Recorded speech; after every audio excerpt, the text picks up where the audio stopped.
So let's see if I got everything up I need. And we're live. Yeah, may as well be.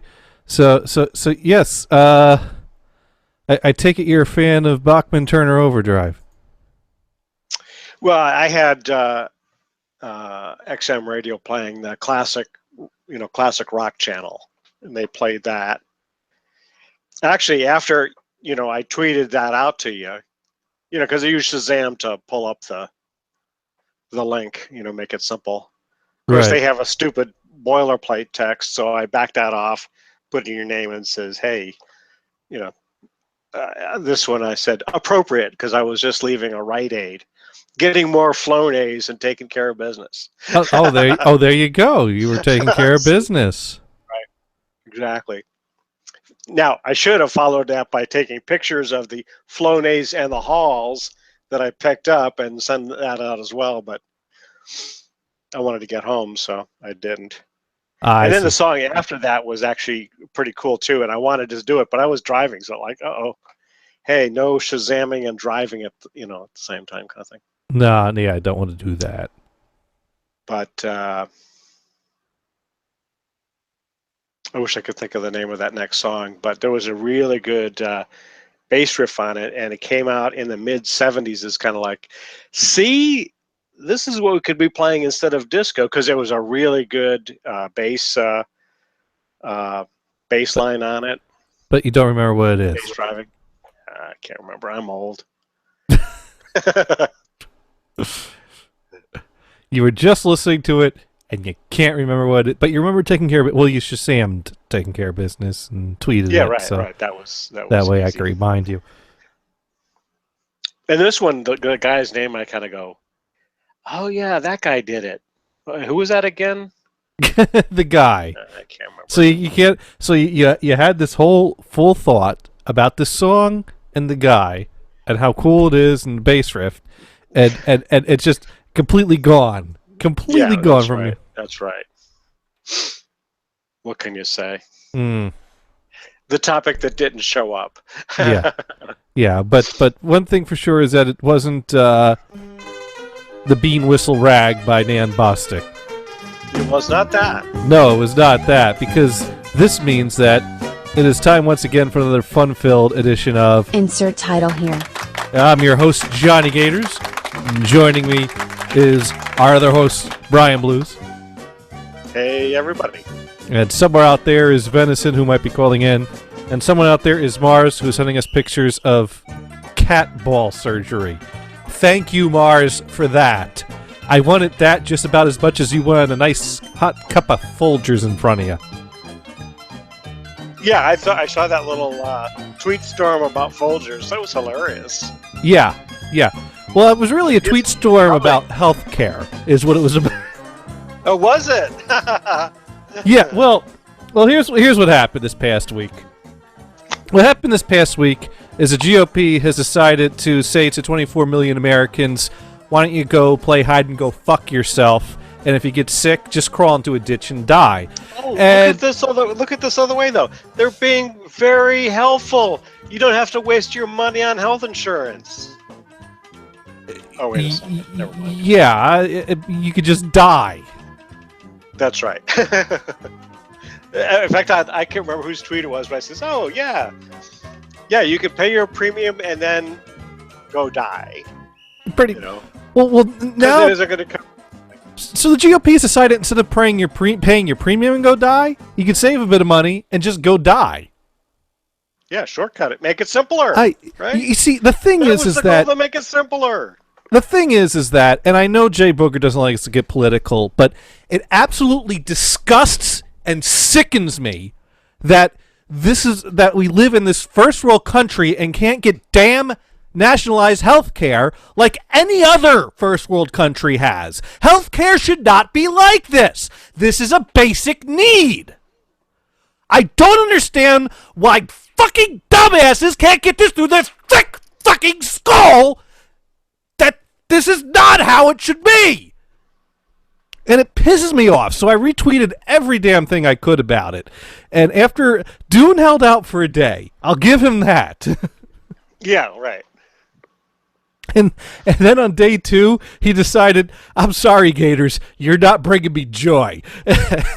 and so, the thing is as much as it pisses me off that we don't see eye to eye, the dude's still my friend. So I decided to tweet him fun things that didn't have anything to do with healthcare. So that's why I was like Folgers. like Folgers with the flavor Right. crystals. And here's the thing I realized this past week, because I could have sworn there was a Folgers commercial that mentioned the flavor crystals. Like you could see the flavor crystals in the Folgers, because you see those like flecks of white within the Folgers. That's how you know it's good, and because it's the crystals with the flavor. And I can't find a commercial that references that. And whenever I search for flavor crystals, it brings up a bunch of commercials for Cinnaburst gum. So somehow I've confused Folgers with Cinnaburst chewing gum, and I've had this flavor crystals things wrong the whole time. And I've just now realized this. No one has pointed this out, though. So apparently no one else has noticed that I've somehow shifted to Cinnaburst gums thing when describing Folgers coffee. I noticed your hashtag actually was used flavor crystals. Flavor crystals. I like to kind of let's see what would be a good hashtag, and I'll throw one out there, and then I'll click on it, and see what it searches up. Sometimes you get, oh, hey, I'm the only guy that thought of that, or oh, holy shit, that's popular. Yeah, let's see. Of course, you might get some porn tweets, but depending on, of course, your hashtag. When I search for the flavor crystals hashtag, the second thing that comes up is when I used it last year when I was visiting home for Christmas. And, I see. And was brewing myself a pot of the Folgers with the flavor crystals. Yeah. But let's see. It was also used by someone who posted a YouTube link of some sort of a swirly psychedelic looking thing. Someone posted a Spotify playlist with flavor crystals and Mr. Twin Sister. I think there's other. Is that a band? I guess so. And I clearly I've used flavor crystals more because I used it 3 times. Lots of other people have used it though, but I think it has to do with a band. I think there's a band called Flavor Crystals, and we should get them to do a Folgers commercial. Either that, they're advertising crystal meth. That could be. Maybe if we added crystal meth into the Folgers, Mars would like it. And then he'd have a problem. Possibly. This is suddenly taking a dark turn to giving Sir Mars a drug. Now here's the thing: if Mars got addicted to Folgers coffee with crystal meth in it, which would he be more upset about? Being addicted to crystal meth or being addicted to Folgers?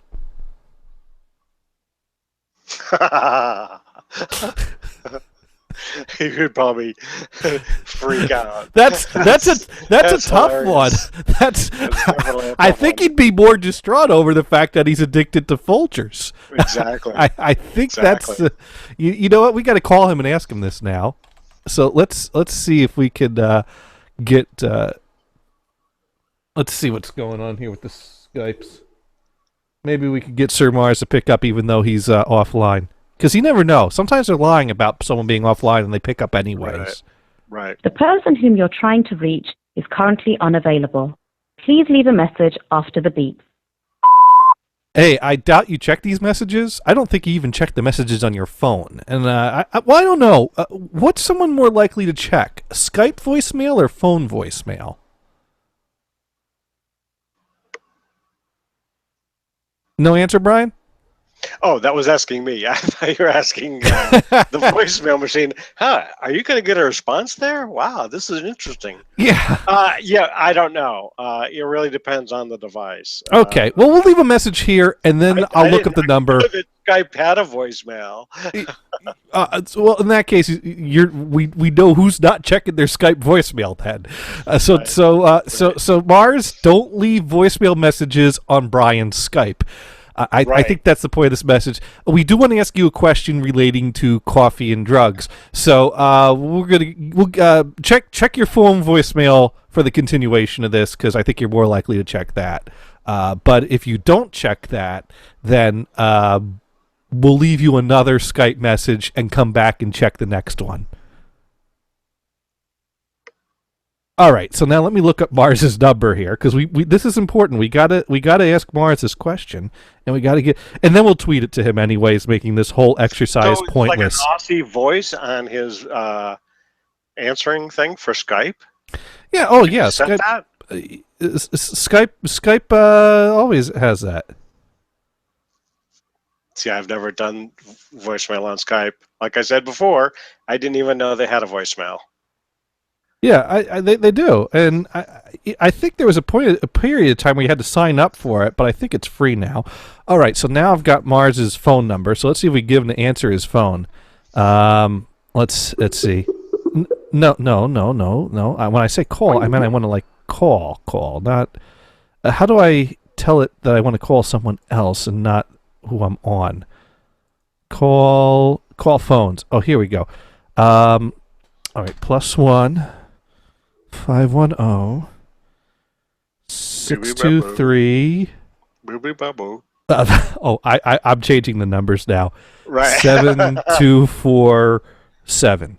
Now, whoever has that number, I apologize, but I made that up, so That's hopefully right. no one has that number. Hopefully no one actually has that number. But if we get him to pick up and he's at work, this will be really fun.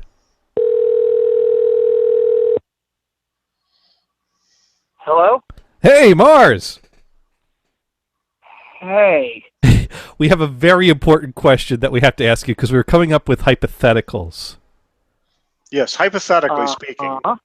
If you had by chance become addicted to Folgers coffee that's laced with crystal meth, what would you be more upset about? The fact that you were addicted to crystal meth or the fact that you were addicted to Folgers coffee? I'd be upset they put Folgers in my crystal meth. Yes. So I was right. It would be the I knew Folgers. It would be the Folgers. That's what we thought. Look at the link I sent you, Gators. I thought you might enjoy that. Yes. I greatly enjoy cat ball surgery pictures. That was absolutely awesome. I thought you might like that. No, I'll just had a feeling. okay. Now, when you tweeted that, were you able to see the pictures? I could see a little bit of the pictures. I see a little bit of it. I looked at them at work in my boss's office, actually.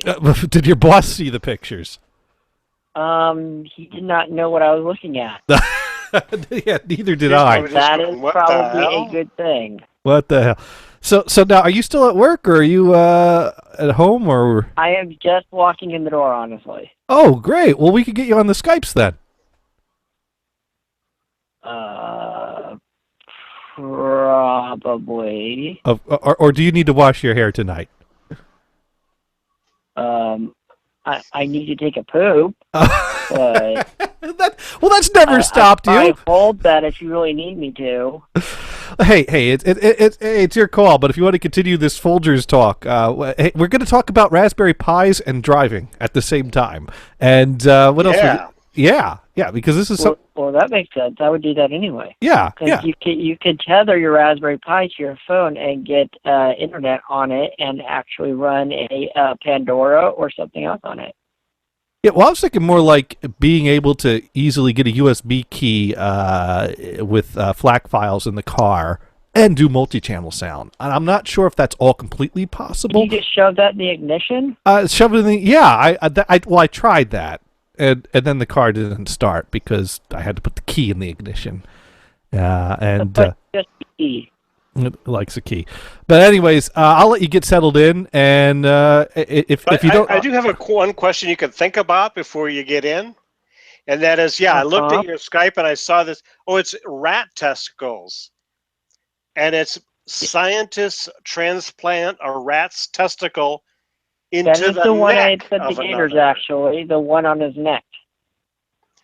Why would you want testicles on your neck? Brian, I think the real I don't know. Ask the rat. Brian, I think the real question is why wouldn't you want testicles on your neck? Well, I didn't think of it that way. You see, you got to think of it that way. I mean, as guys, you're always scratching your balls, right? And it looks awkward. Yeah. It looks awkward to be grabbing your crotch. So now if you could scratch your balls and they were on your neck, that would not be as inappropriate and you wouldn't be offending people. Would you just wear a turtleneck all day or a scarf? Or No, you got to let those things breathe. Let them breathe. The neck. Right. It's fair game. Looking at your neck all day, dude. Are those balls on your neck or what?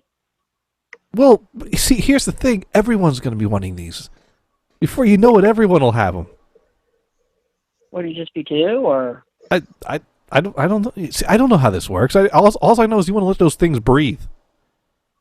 I guess, you know what? Don't they make like briefs for your face? Or no. Those were briefs for your hands. That was stupid. Never mind. Maybe. No. I think you just let them breathe. Just go commando on your neck. And let them swing loose. Yeah, exactly. Does that mean you get a pube necklace around your? I think you would do a tasteful trim. Oh, okay.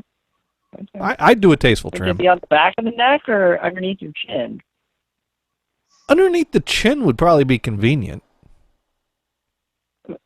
Okay. I don't know, Brian. Where are you getting yours put? It's probably the easiest place. Yeah. Yeah, under the chin. Okay. Oh, and plus, we would be just like Butters. Remember that episode of South Park where Butters like glued a fake nutsack under his chin to get on the talk show circuit about having weird deformities and being mocked and being a freak of some sort and it is Butters. So. Yeah, it was Butters at. And then they ripped it off at the end, and instead of being caught as a fake, they were pissed off at the person who ripped it off, like, "Oh my God, I can't believe you ripped off his ball sack," something like that. I don't. Yeah. Yeah. I'll call you guys after I take a poop. This is urgent. All right. Catch you later. Okay. It's start to prairie dog it. So. All right. No, go poo. So did I call that or what? He would be pissed off about the Folgers. No, that was very logical. Yeah, I think that was a very good call. Yeah. I wouldn't argue with that one. I mean, no. Talk about an easy bet to lose. Yeah. Yeah. Anyways, so yeah, I guess let's jump right into the tech of it, because I think this is just going to be a show long topic as other things come and go, because I do have dollar bin specials I can get to and that I might not get to, and so I mean, we haven't talked about pies in a while, and I was wondering, blueberry pies, right? Raspberry pies. Raspberry pies. Raspberry. Yeah, that's right. Forgot that whole topic. I mean, and so I had a thought a long time ago that I basically just dismiss and toss it aside, because I can basically do anything I need to do with surround sound in my car with discs, because I got the one and only SACD player that was ever made for the car, which was made by Sony, and it plays SACDs. It'll play standard DVDs, so I author my conversions to a standard DVD with a DTS track on them. That's good enough for the car, and my SACDs, I can throw those in the car, so it basically covers my bases. And but the problem is that I have to burn or format things to an optical medium, and I have a binder of all these discs in the car. And nowadays, we live in the age of just throw a bunch of files onto a jump drive, and you got a binder worth of discs of music on this one little chip in your hand. And you can organize them by your playlist on each jump drive. Right. And it would be... go, well, I'm sick of that stuff. You just pop the jump drive off and pop it in a different one. Yeah, exactly. And so... and then also, the thing is that this... car SACD player was the first model that Sony made of this line, and the only one. So it's actually a bit buggy at times, and it doesn't always work right. I had to battle it a bit this past week, and it was just, airing out. Every now and then you got to turn it off and turn it back on. It's like a computer. It beeps at you, tells you there's an error, which basically means I have a blue screen, but you don't have a monitor hooked up for me to show you a blue screen, so I'm just going to let you know on the... Yeah. And now, didn't you have one of those ripped off out of a car? Yes. The car was broken into? Somewhere so is this the same model, or? Yes, I found another one on eBay. One, right? Well, they made one model. Well, actually, they made two models, and they're both very similar. I don't even know. I don't even know the difference between the two models. I suspect. I really don't know the difference between them. They both do the same things that I need them to do. There might be some extra features on the more expensive one that I don't. So your dream about this Pi would be that it could do multi-channel FLAC files. Yeah. Basically, I mean, because a Pi. How many speakers would you plug in? 4. Okay. Well, here's the thing. My car has on the wiring harness connections for front left, front right, rear left, rear right. Now, the Sony SACD player supports 5.1 surround sound, but things that do 5.1, it's standard to be able to turn off the center channel and to turn off the subwoofer, and it'll just kind of bounce things down so that the center comes out both the front and the subwoofer, comes out of all the channels. And generally the subwoofer is just extra low channel information that you could just not play it and probably be fine as long as it was mixed properly to be full range. Put a big subwoofer in your car so you can go boom, boom, boom, boom, boom, boom, boom, boom. I don't need that. I don't need that. Or you just pull up to a guy that does do that, right? Yeah. Well, if I had one of those, then I couldn't call everyone else that has one a jackass. See, what would be really cool is to have that technology with a shitload of power, so when you're next to a guy, you send him a feedback loop and do with noise canceling. That'd be nice. So then nobody could hear it. But that would require planting a microphone in their car for the period of time. Well, you'd have a microphone pointing toward his car, right? Yeah, it's an interesting thought. That's a thought for another day, though. Now, the other thought I had was it might be cool to just buy like an old school quad 8-track deck for the car and put that in. And that'd be kind of cool, modern car quad 8-track deck in there. But that would really severely limit what I could listen to. And besides, if I want to do 8-track in the car, I could always just carry this with me. Yeah. Yeah, I found this past weekend. See, now I have 2. I got the yellow one up and there. This one's quad, right? No. This is portable. It's just a plain. No. It's got one speaker.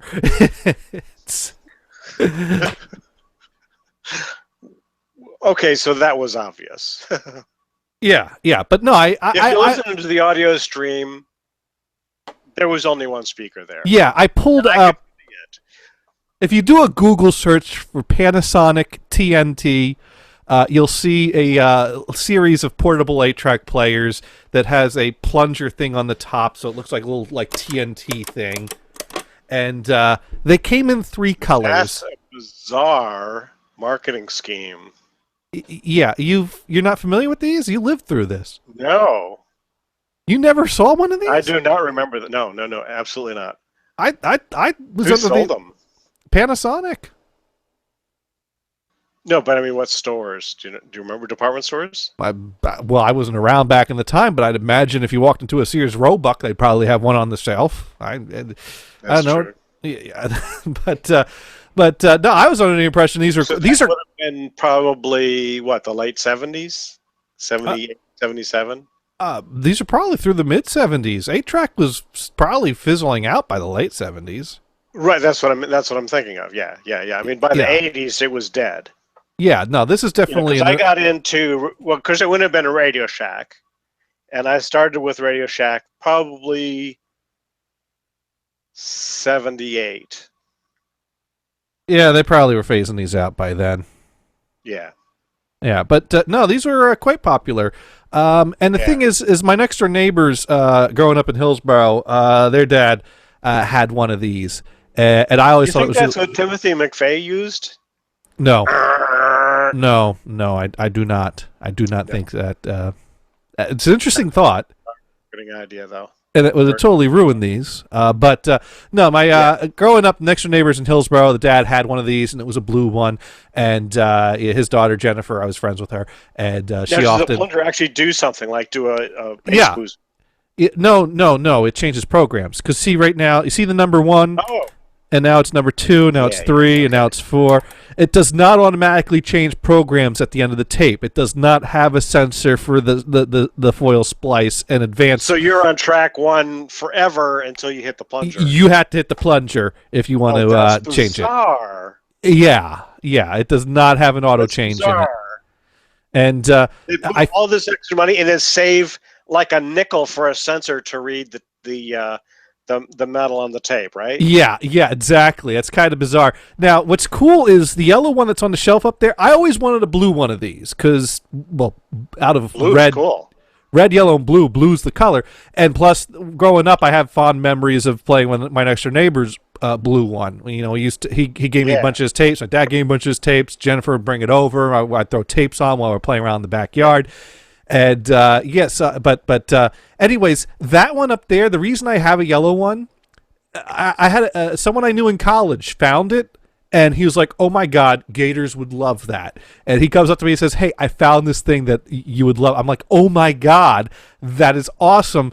Do you have any idea what this is worth on eBay?" Because I was, being the honest person I was. And he goes, "I don't care." And I said, "Okay."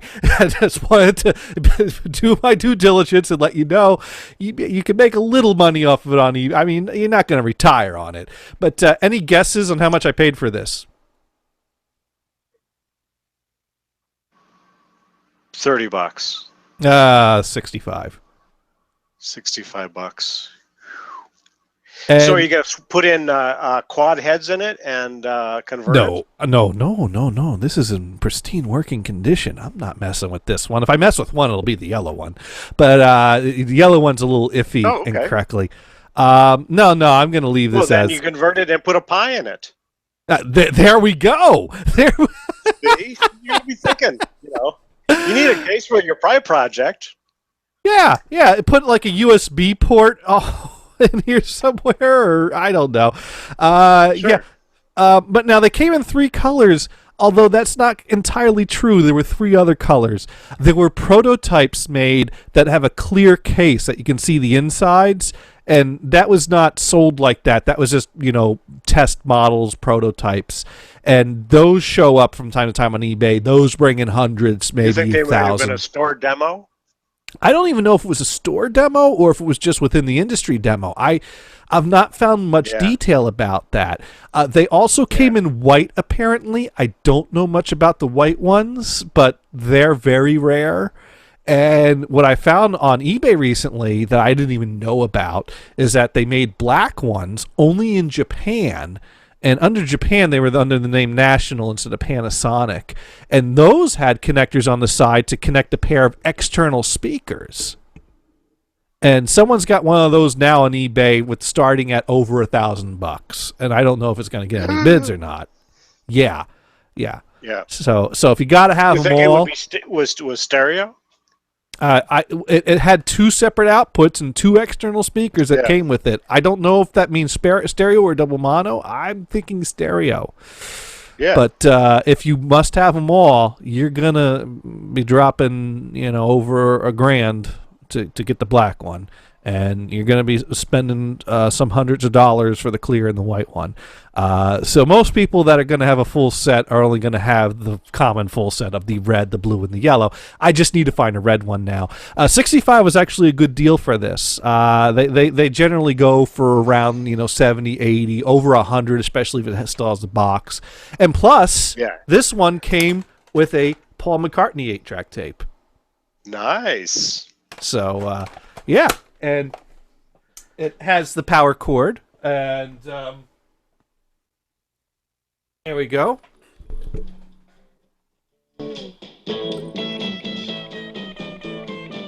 And I think that works good enough to get flagged by YouTube.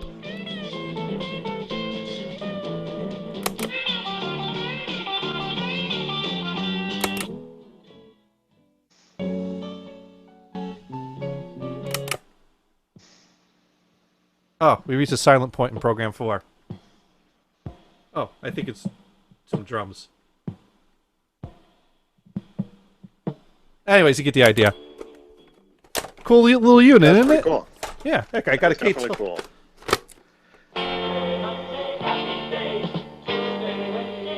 We could go chill on the beach with some happy days.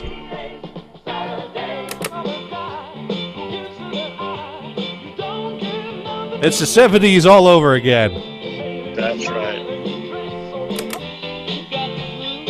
Hey, got a little ELO going here.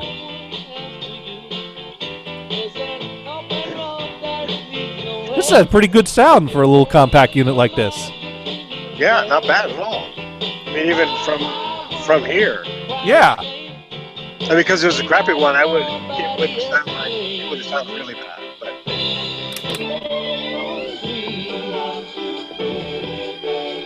I think this is where we insert a joke about the umbilical cord, but don't quote me on that. Never mind. That has something to do with another show. So yeah, I'm totally thrilled. I now have the blue one. cool. So But, back to pie talk. Back to pie talk. Yeah. That was our fun little. I had to show off my new toy. Sure. There was this antique store that I was up in Bennington this past weekend, and Seth and Mike and Chris and I went out to an antique store, and Seth goes around the corner and says, "Don't come here if you don't want to spend $65." And I'm thinking to myself, what could I possibly just automatically drop $65 for? And sure enough, blue. Did he know that was there? Yeah, that's what he saw it. He saw the price tag, and he warned me: if you don't want to spend $65, don't come look at this. Which means I had to go look at it, and Right. I was thinking to myself, "Oh, whatever it is, I could probably restrain myself from buying." And I was like, "Oh dear, I'm gonna." So you bought from this antique stop rather than eBay. Right. Well, because the first thing I did was I pulled out my phone and looked at what they're going for on eBay. When I saw, like, if I wanted to get one off of eBay right now, I'd have to drop $75 plus shipping. I saw, you know what, $65 plus a 8-track tape that's probably a little bit collectible. This is probably worth at least $5. That's not bad. That's not and the 8-track's in pretty good shape. I mean, this is a great. Sure. If you want to have a McCartney 8-track, this is a display. I mean, it's not perfect. It's slight bubbling, but it doesn't look awful and ugly. It'll display nice on the shelf. So, but pie. So I had being that I had a little fight with my SACD player this past week, and it did eventually start working again. But you rebooted it. Yeah. Well, after I rebooted it like 20 times. Usually I reboot it once and it goes. Seth just sent me a link to an eBay auction for one of them with a buy it now $45. Is he listening? Oh man, that's like salt in the wounds. And no, buy it now $45 for one of those units is not. I might buy that just to have a spare. And then you could convert it to quad.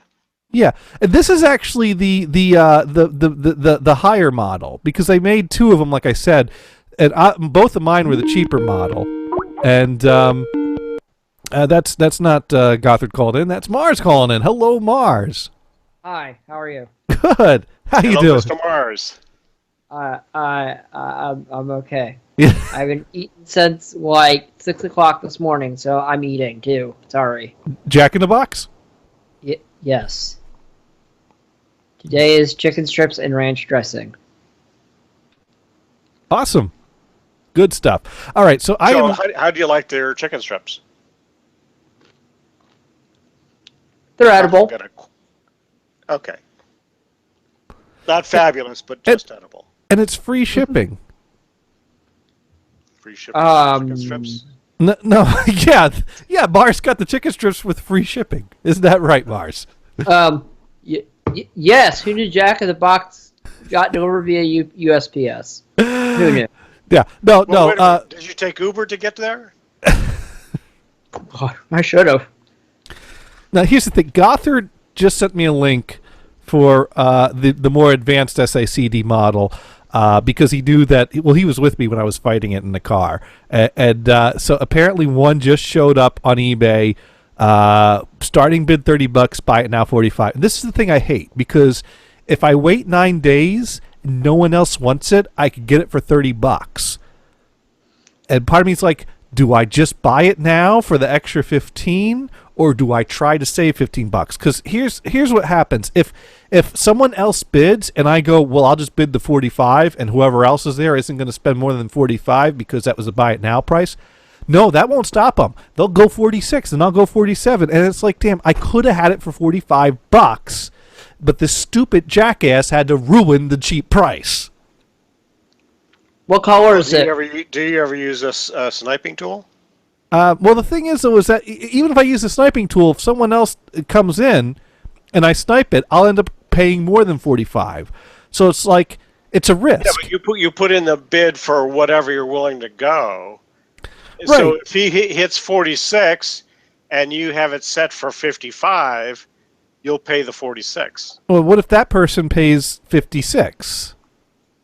I could have had it for 45. Well, how high do you want to go? So sometimes you're better off. Well, the thing is, I could just pay 45 now and done. I got it. Is it worth trying to save $15? Yeah. No. Well, it does have free shipping. $45 for that unit, and plus it's the more advanced one, and it uses the same wiring harness, so I can very easily swap out the one I already have in there for this one. Actually, it makes sense just to do the buy it now. You don't have the hassle of someone bidding against you. Right. You don't have the shipping to worry about, and you got it. You don't have to wait. And that's $45 that I could have spent on a pie and stuff for a more fun project. I think what should happen is, Gators, you should put the link on Twitter so someone else can buy it right now without you knowing. No, it's gone. I bought it. Oh, damn it. Your order was placed. Estimated delivery Tuesday, May 16th. It has all the wires, too, which the last one I bought, I think I paid more for, was the lesser model and didn't come with the wires. That is a very good price for it, I got to be honest. When you say wire, you're talking a really harness that has the connector, right? Right, which I won't even use that because I already have a wiring harness on the one that's in there, and I'm just going to swap out and plug it in. You keep it for your next car. Right. Well, yeah. In fact, you guys have two cars now, right? Right. Well, if I wanted to put it in the other car, I'd have to buy the right faceplate for that car that has a hole in it. You can just duct tape it in there. Or that. Yep. But the thing is that if I do this project we're about to talk about right now, I won't need either of these in my car. But I don't know how well I can get this off the ground. But I've done a little Google searching, and people have built devices with a touch screen that's run off of a Raspberry Pi that runs Kodi and runs GPS and has FM in it, because you could buy like an FM tuner module to connect to your Pi. And are you going to just get the 7-inch hat for it for the touch stream? The what? The 7-inch hat. It's basically an LCD hat. You stick on top of it. You connect it. It's an LCD touch screen for it. You can buy them right off of the Element 5 site, or you can buy them off of freaking fries.com. Well, no. The people I've seen do this. So basically, when I see the final results, it's like a car that comes with a touchpad. Like they actually mount the touchpad onto where the faceplate would be. But when I looked into it, it looks like people are just like connecting it to the stock stereo and are just moving the stock stereo to be back somewhere else, and they just kind of like glue the faceplate nicely into the open area there. So it's a little ghetto behind the scenes. It looks nice, but I think it's running a little. And then plus there's the issue of you turn on a Raspberry Pi by applying power. So you start the car, you're powering it up. But you turn the car off, you're just cutting power to it. That's kind of like, it shouldn't. I think if we were building something to be a little more professional like, it should have a way to shut down gracefully. I don't know. Yeah, should be. Yeah. And okay. Go ahead, Mars. No, go ahead. I'm sorry. I was thinking. No, but I don't see a way we could do that because that would require a delayed power down sequence. That would have to, you'd have to, basically cars are designed to gracefully shut down whatever computers are built into them because it's all part of one thing. Whereas here we would just have to have a way for it to, like, maybe I could just put a shutdown feature on the touch panel, and if I hit that to shut down before I turn off the car, yeah, like I'm going to do that every time. Ah, fuck, it's just getting shut down. All right, Gators, this is what I think you need to do. All right, for your music, right? Mm-hmm. Sit there, set up a graphic equalizer, right? Okay. With the three red lights, so like it looks like Knight Rider. So it looks like Kit. So when music goes around, it goes up and down like he does in the car. That'd be kind of cool. That would be cool. Yeah. Or back and forth like a Cylon eye. There you go. There you go. Well, I mean, they do. Maybe we could get clever with what displays on the screen. I don't know. People are doing this, so there's already an OS for this. And, I mean, it's an OS specifically for this type of thing because, like, you pick what type of car you're driving, so it puts the logo of your car in the middle of the screen. The ones I've seen generally have, like, a big Volkswagen logo in the middle, but you can select Ford. Let me guess. They're all in Jettas. Probably.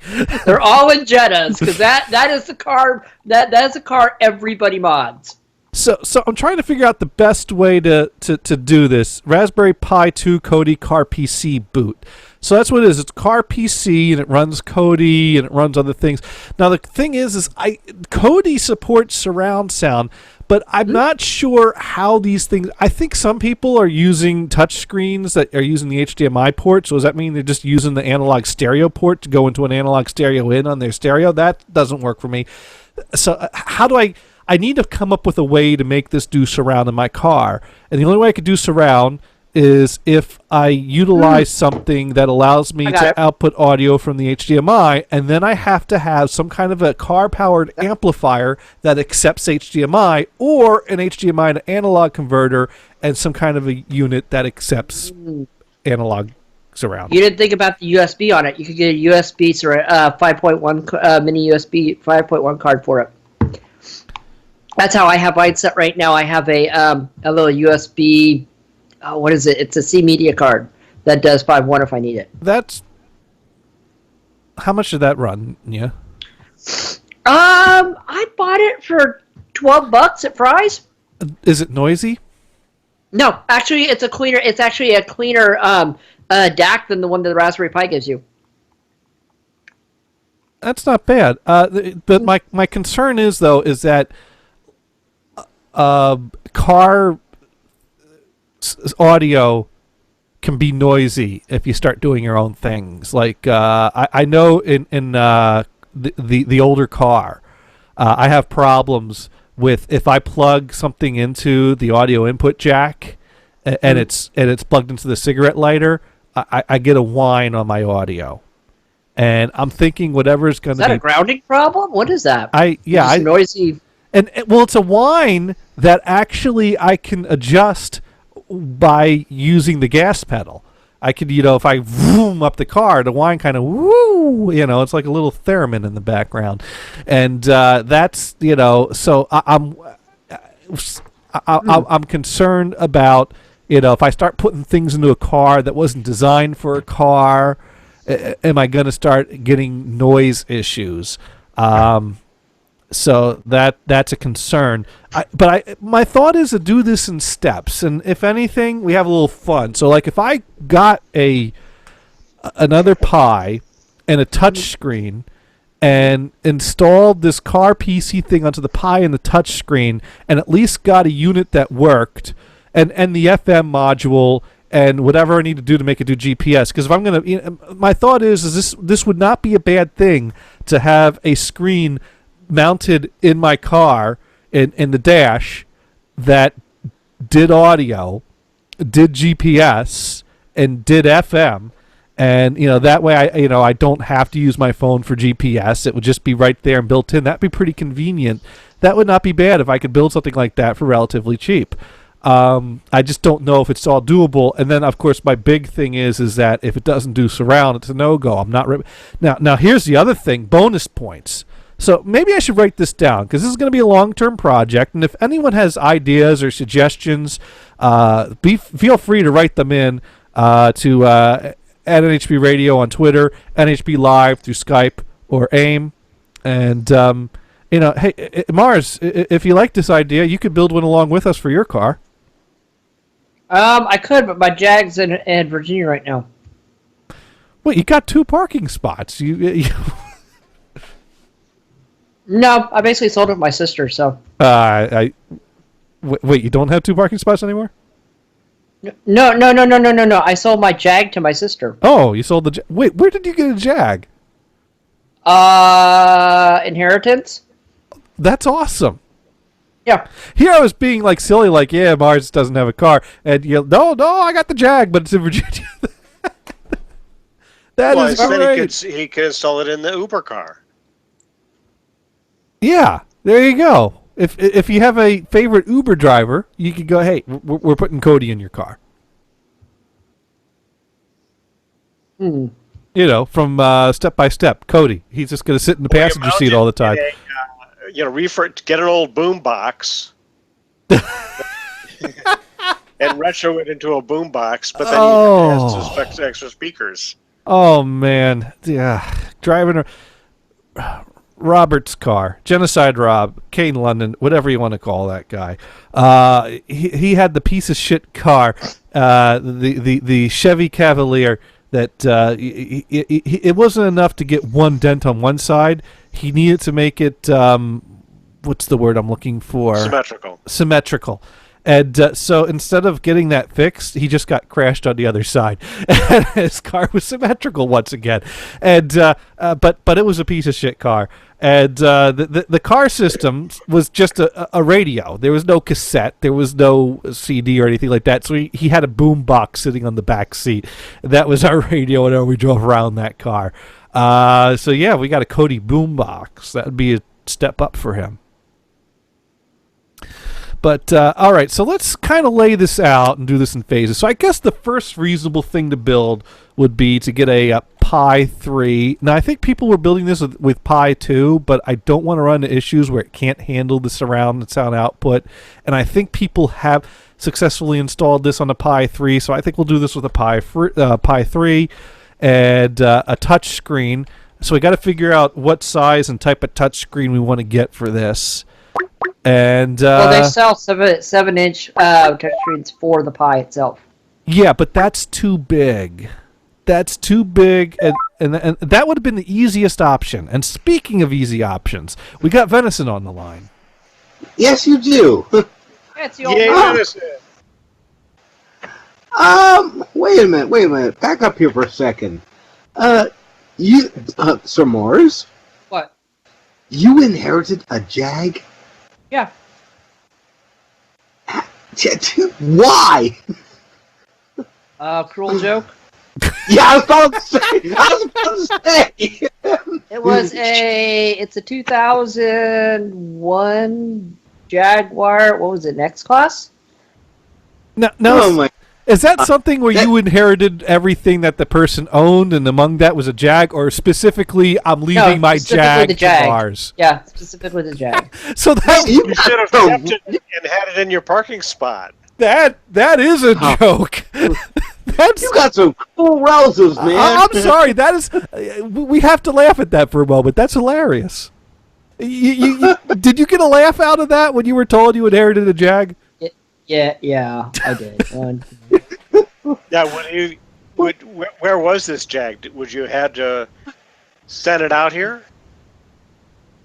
It was here, and now it's in Virginia. You should have kept it here, just in that parking spot, and then you just my sister actually needed it more than I did. Jag. No, well, that's cool. The sister needed a car. You inherited a car. You don't need a car. This what am I going to use a car for, really? Your sister's going to love you forever. How much did it cost to ship it to Virginia? She drove it back. That's what I would have done. Oh. Yeah, she drove it back. She was in the area. Fucking Jag. Oh, brother, thank you. It just proves that life is cruel to some and good to others. And sometimes both at the same time. Yes, exactly. Fucked up. That's the best way to leave a blind person you like a payday. Leave them your car as an inheritance. I'm going to have to remember that one. Do you have anybody in your family that's blind? No, but I'd probably leave something to Emily. Now I know what I'm leaving her. My cars. Well. Yeah. Wow. Yeah, well. Actually, no. Thank The thing is, though, is if I left a car to Emily, and if there was a way that it could get to Australia without it costing more than the car, and if my car was actually worth something, that's something that the family could use. So that would be a practical. So no, I'll leave my car to Damon. That works. I'll leave him the crappy one. That was very, very nice of you.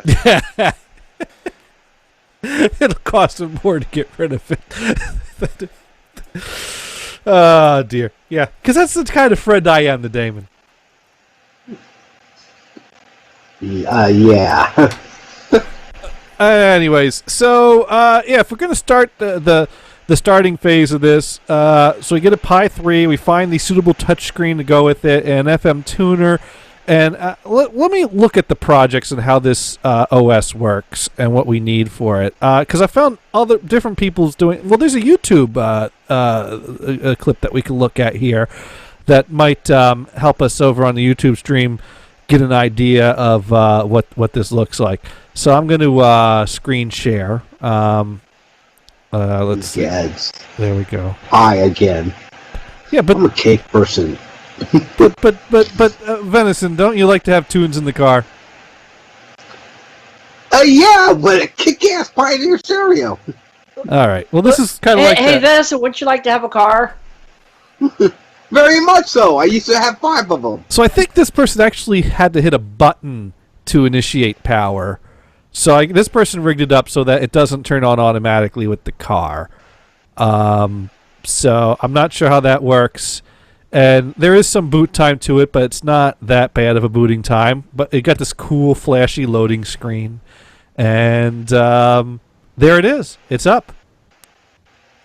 And you got video, navigation, favorites. And that's all that video was. All right, so that video kind of sucked. Man, lots of detail there, man. Yeah, lots of detail. But there's lots of people I take it there was no audio. Yeah, that video did not have audio. Okay. Here's a guy showing off his screen with the boards mounted to the back of the screen, and I guess he's got things plugged into USB ports. The 7-inch screen, right? Yeah, that might be the 7. Yeah, and the thing is, a 7-inch is not going to work for me because a 7-inch screen has a large border around it, and so I might want to try to go with something a little small. But then again, I might be thinking too big with this. Now, one thing I guess I could do is get the 7-inch screen and put it in a case that I could just mount on top of the dash. You know, because they make stands that will hold that screen and hold a Pi within it. Yeah. And then I just got to run wires into something else. But the thing is, at that point, I have to rely on a secondary radio. So there we go. And this person's going to load music. And they hit back to get out of there, and he's going in the settings, and there's different settings. You know, it basically runs an OS that I think is based off of Kodi for the audio portion of. Anyway, I don't know the details of this, but I'm wondering if it's worth. And is it quad or a surround? Well, my thought, I know Kodi will support surround, so if I'm utilizing if the HDMI out now, how does the Pi Raspberry Pi's touchscreen connect? Does that actually connect to the pins that are on the Raspberry Pi? How do you? Is it connected to the GIO? I can't remember. You know what? I think we need to just go on to Amazon right now. So let me pull up an Amazon tab here, and let's look at the Raspberry Pi LCD, because that's probably our easiest option. Although the size is a little. All right, so here we go. Here it is, the Raspberry Pi 7-inch touchscreen display. It's $70, and it comes with this board as well, and some wires. Yeah, that's the interface board. Yeah, and I don't see a good picture of the interface board, so I'm not sure. It looks like it's got like a USB port on it. And there's a ribbon that goes from the LCD to the board, and there's 4 wires that come with it, but I don't know from what to what that goes. But it looks to me like this LCD touchscreen does not require the use of the HDMI output. So I could then make the audio run out the HDMI, and being that this is using Kodi, it should support surround sound if I load surround medium onto it. Why don't you just go into the description and see if it suggests how it's connected? Okay, let's see. The kit contains 7-inch touchscreen display, adapter board, DSI ribbon cable, 4X standoffs and screws, 4X jumper wires, technical specifications. It's meant for RGB, right? Is that the one you're looking at? Well, but it doesn't say how it connects or how it. I need to find some. Well, let's read some of the. Here we go. Questions. Will this work with the Raspberry Pi 3 cases? The CanaKit case does not have the appropriate holes for the cables to go through. Don't care about that. Does it work with RetroPie plug and play? It works plug and play on anything Raspbian based. This is the official screen put out by the RPI Foundation. Does the brightness of this display allow for easy viewing in sunlit areas? I had no problems. Is it possible to power the screen with USB instead of GPIO? Is there a case that allows easy accessibility of the GPIO pins? So GPIO, those are the pins that are on the board? Yeah. Yeah. Hi, Carrot. The screen is powered through a micro USB plug to the daughter board, which powers through the Raspberry Pi via GPIO.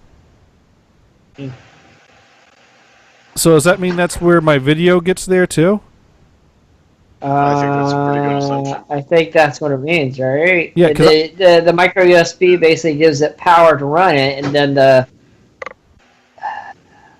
GPIO does the video itself.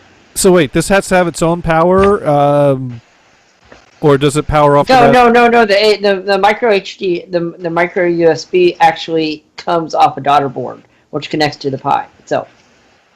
Oh, I see.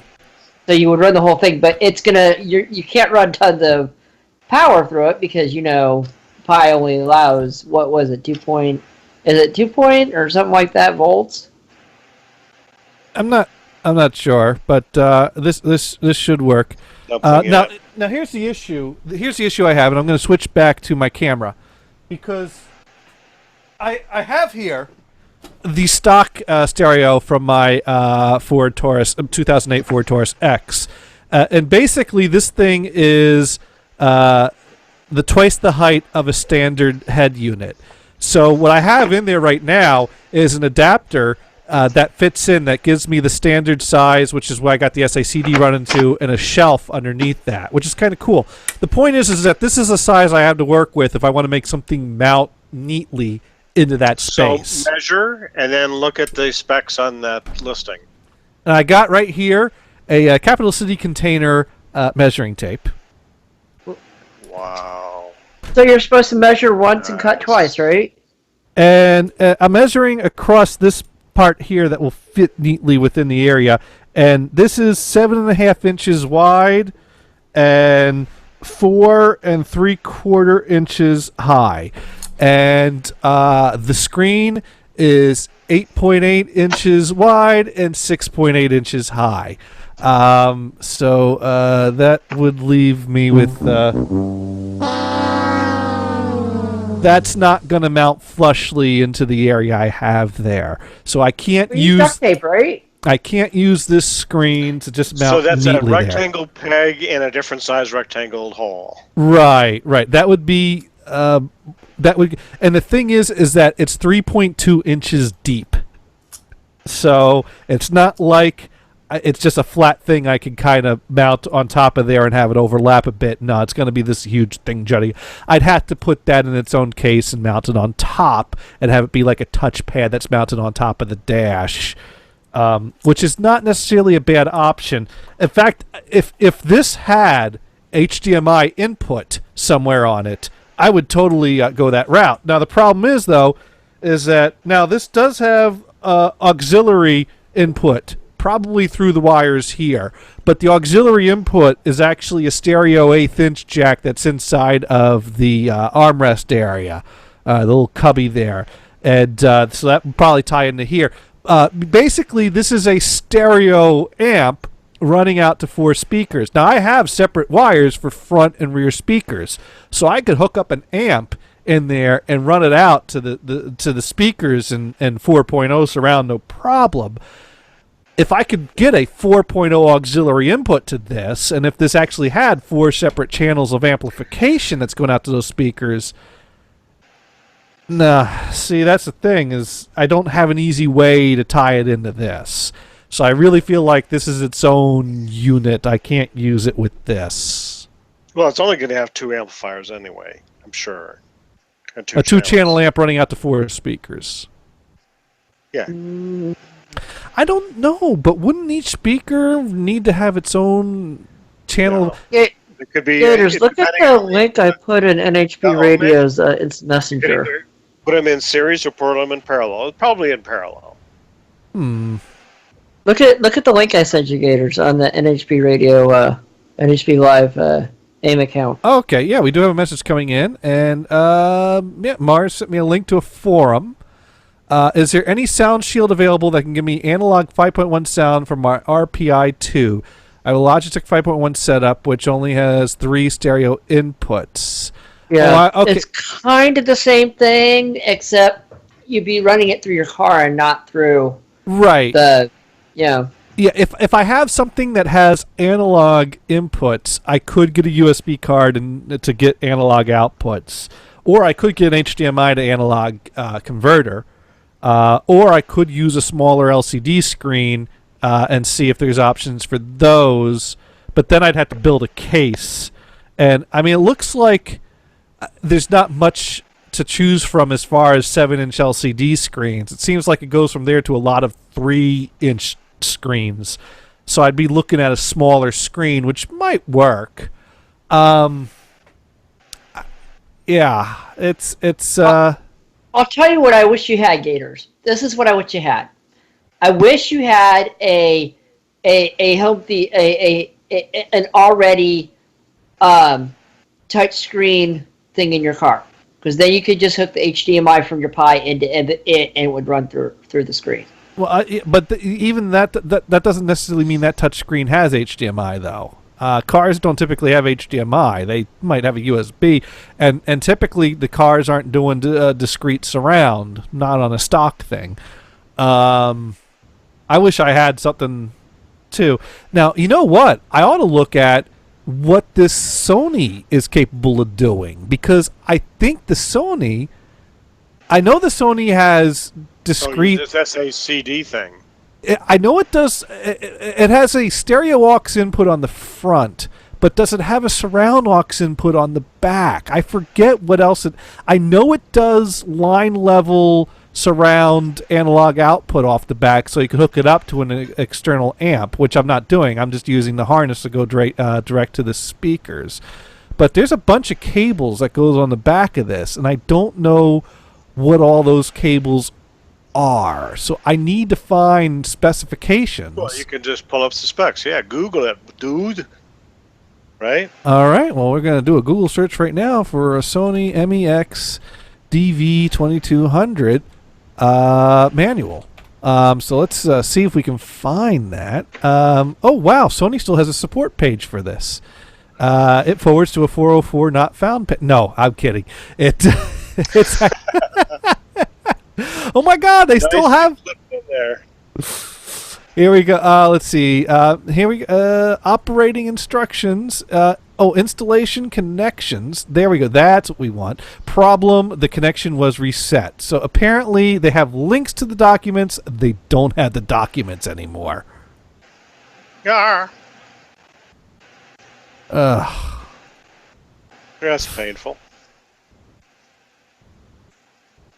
The connection to the server was reset while the page was loading. Maybe it'll work in Chrome. Because it doesn't say it's not found or not here. It just says, like, hey, the server said no. Let's see. The site can't be reached. Okay, so it's just giving an error message based off of the way it fails. Well, here's another idea while you're looking. Yeah? We'll just get Mars Jag. That can do it. Oh, there we go. Or we can go to a third-party site that compiles operating manuals and instructions. All right, so here we go. Specification, audio power specifications, DVD CD player section, signal noise ratio 120 dB. Well, let's go back to the pictures. Because why is this on page 55? See, that's the thing, is that this is put in individual pages that I got to painfully go through one at a time, and there's like 100 pages. Yeah.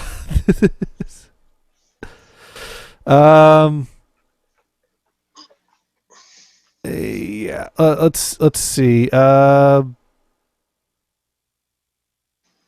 Let's see if it just lets me download this whole thing. And it's loading, Oh, why don't I just click the download link? Here we go. Get manual. Please tick the box to let you know that I'm not a robot. I am not a robot. Okay. Download PDF. Save. All right. There we go. Now I can actually look at this thing. So let's screen share. And, by the way, were you impressed with my BTO collection? Oh, yes, absolutely. Yeah, that was cool. Yeah. That's absolutely. You know what's great about that is that actually is a pretty great album completely from beginning to end, and I love the opening cut of BTO's second album in quad because it's got this guitar part that just flies from speaker to speaker randomly throughout the song, which you don't get on the stereo mix. The stereo mix just stays in the center. But here, I'll skip ahead. You'll see what I mean.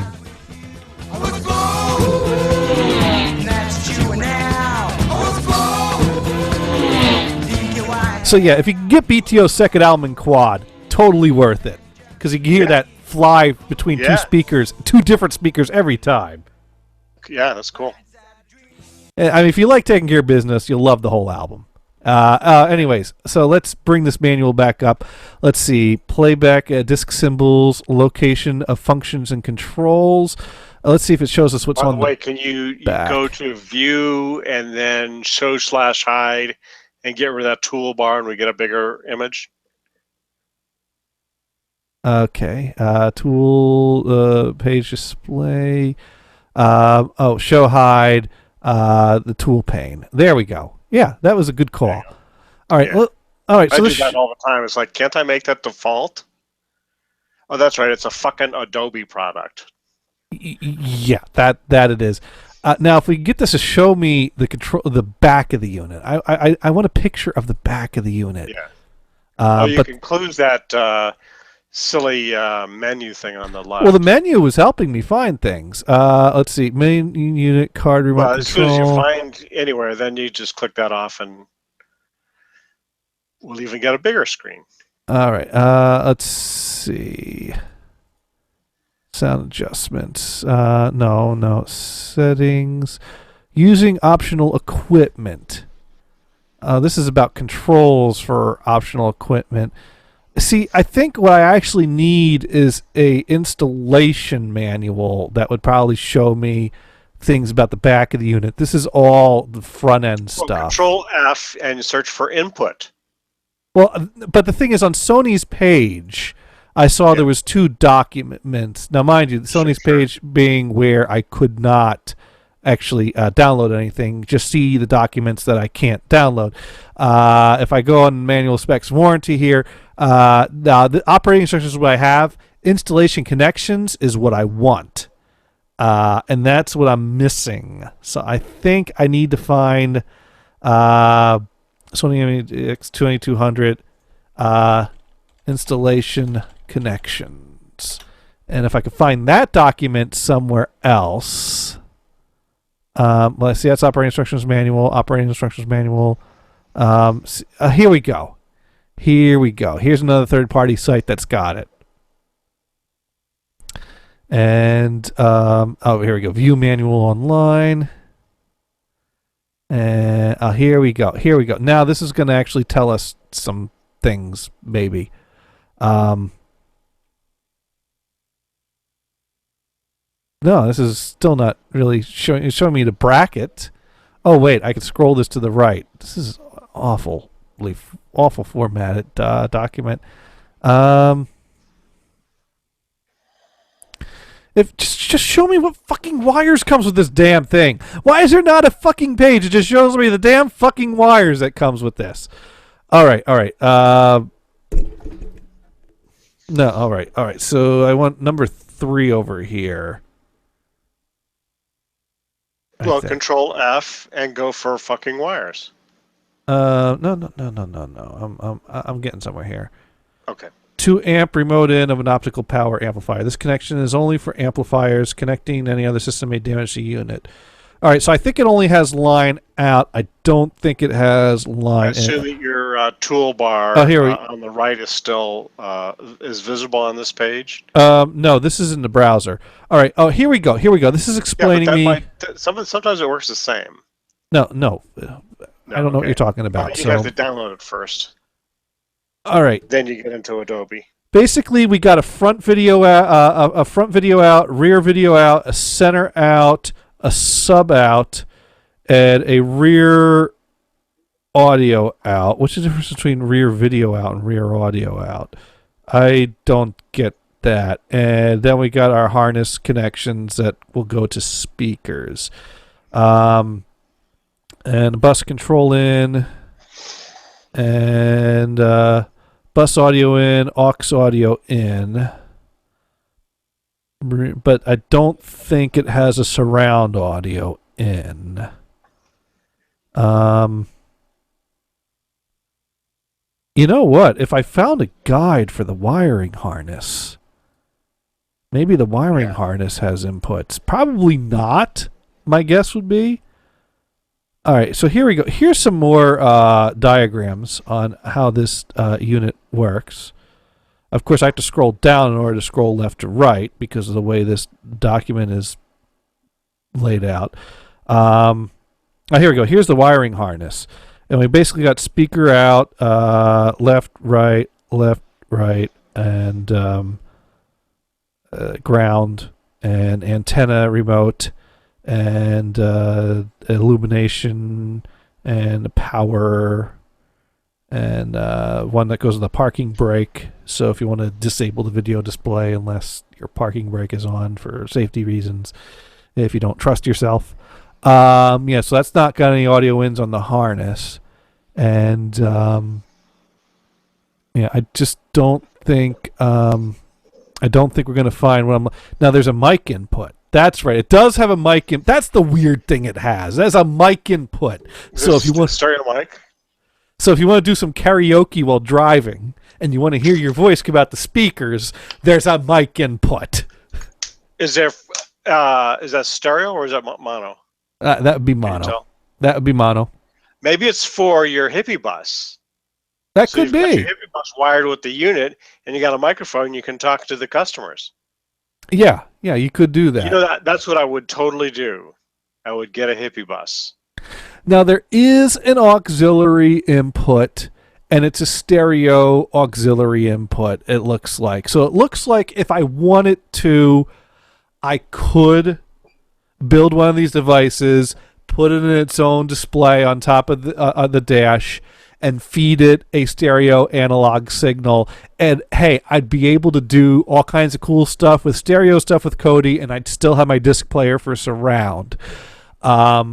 So that is something to consider, but I'm not all that excited about that. The big part of this would be surround sound from a USB key in the car. Because why am I building it? Because someone else should have built it already for me by now and hasn't. So I do have an audio in here, but I don't have a surround audio in. Maybe the Jag does, though. I don't know. Would your sister be interested in trading?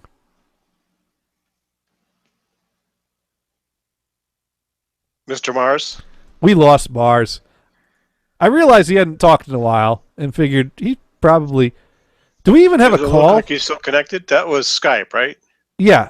And I'm showing that we still have 2 participants. Now, Venison, are you there? We put everybody to sleep? Oh, my God. Hey, Venison! Where's your air horn? Well, I don't feel like doing that just yet because I don't think he's even listening. Okay. I know. But here's how we get Mars back. Coffee.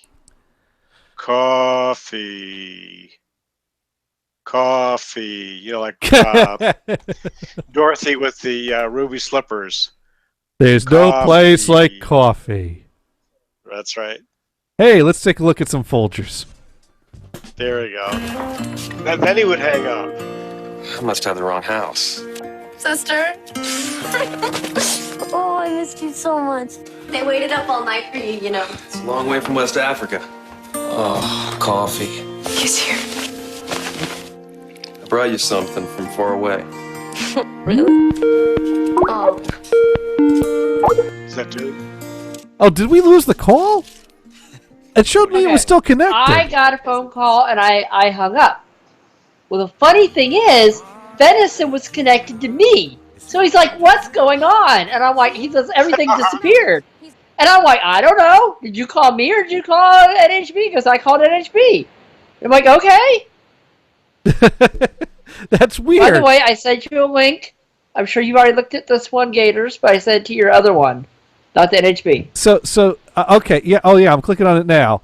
I'm just waiting for it to load. Apparently this is an extended cut of the Folgers brother-sister commercial. See?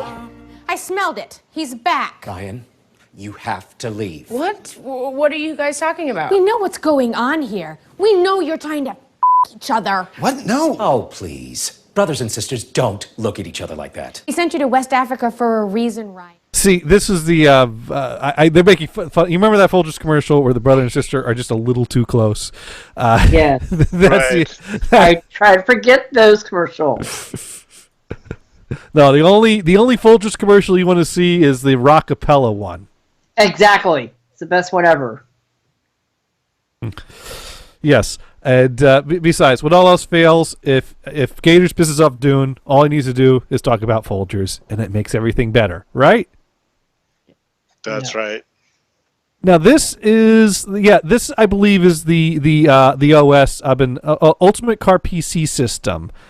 I think this is this is one of the pages I did look at. Okay. And I think this one is missing the full guide. And so I wasn't able, because this one talks about like everything you need. 7-inch touchscreen monitor. I use a 9-inch panel for my system. 50-watt times 4-channel audio amplifier. Yes, that is what I would need. USB drive support. Well, doesn't the Pi have that? Or I don't know how that can play all video music files. Oh, this is features. This isn't things you need. Features. Yeah, okay. GPS, FM, 2 rotary button controls. See, that's the other thing, is that I don't necessarily want everything to be touchscreen. If I could get at least one knob for the volume, but 2 knobs would be ideal. This is the perfect thing. But and then Wi-Fi USB dongle to connect to the internet. Well, there's not Wi-Fi everywhere you go while you're driving. You're going to be losing and regaining. Well, you would have to set up a hotspot on your phone. Right, or that's just for when you're setting up and stuff. I think what would be better than a Wi-Fi dongle would be a Bluetooth dongle. So that way you can Bluetooth your phone in and play stuff off of your phone if you're going to do something that requires internet, rather than creating a hotspot on your phone. Of course, the Pi 3 has Wi-Fi built in and Bluetooth built in. Right, but it's got the cheap, crappy ones that don't work that well.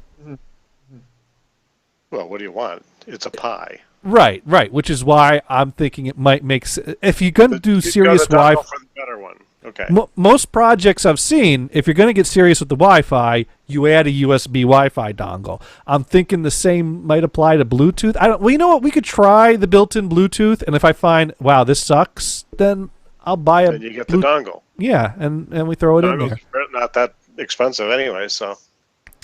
Now, one of the things they talk about is that there's a bug that there's noise in sound. So that was kind of something I was worried about, that we might need to work on noise filtration. But this looks pretty cool. And this one uses a Raspberry Pi 2, a power converter, 7-inch touchscreen. Now, here's the thing: is I need to figure out a touchscreen that will work for an in-dash unit if that's the route I'm going to go.